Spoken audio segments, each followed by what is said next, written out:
Bezrat Hashem, let us explain a little bit the order of Tu BiShvat.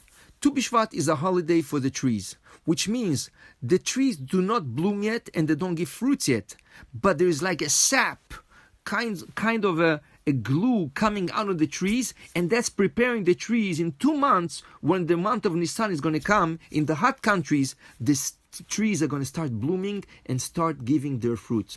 So we say Tu BiShvat, Rosh Hashanah La'ilanot. What do we do exactly on Tu BiShvat?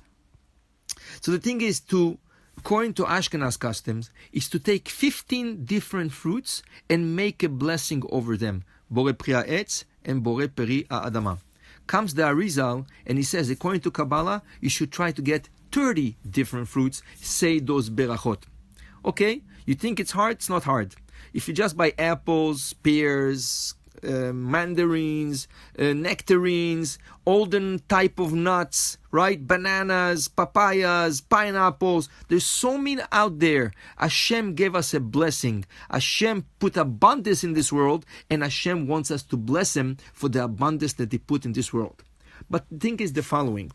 When you're sitting in a table and you have in front of you 15 or 30 fruits, once you make the blessing of Baruch Ata Hashem, Elokeinu melech haolam, Bore Pri Ha'etz, you cannot say any other blessing after that.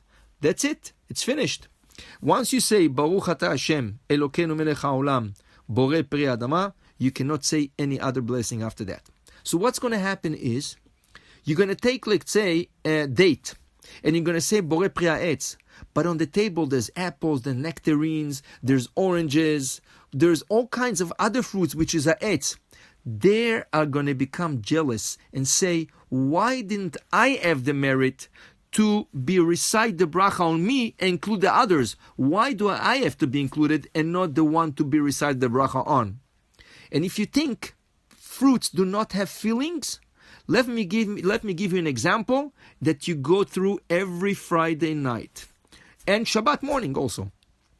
On Friday night, we cover our chalot. We have 2 chalot on the table, and they are covered with the challah cover, right? And then we take a cup of wine, we fill it up, and we do kiddush.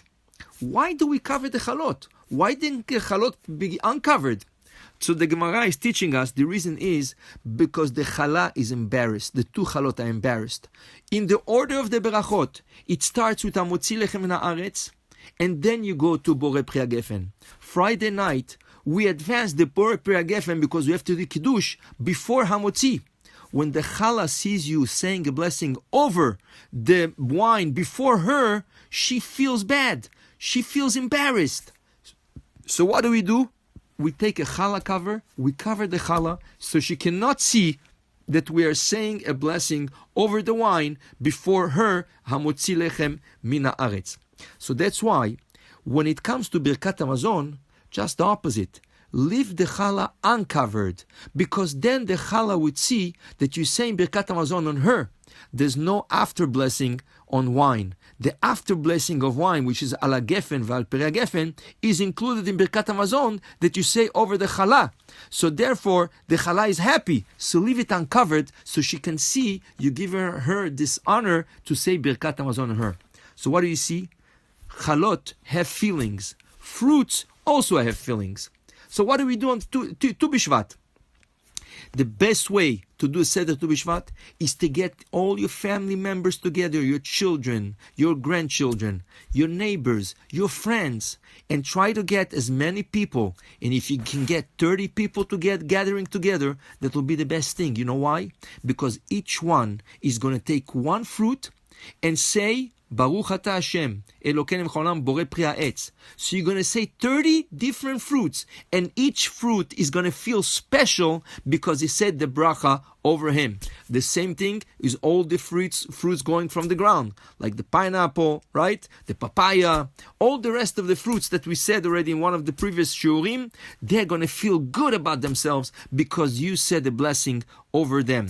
So let's try to make the nature of Hashem, right? Whatever is created, all the abundance that He gave us, let's try to make it feel good. So if you cannot have 30 people, go to the synagogue.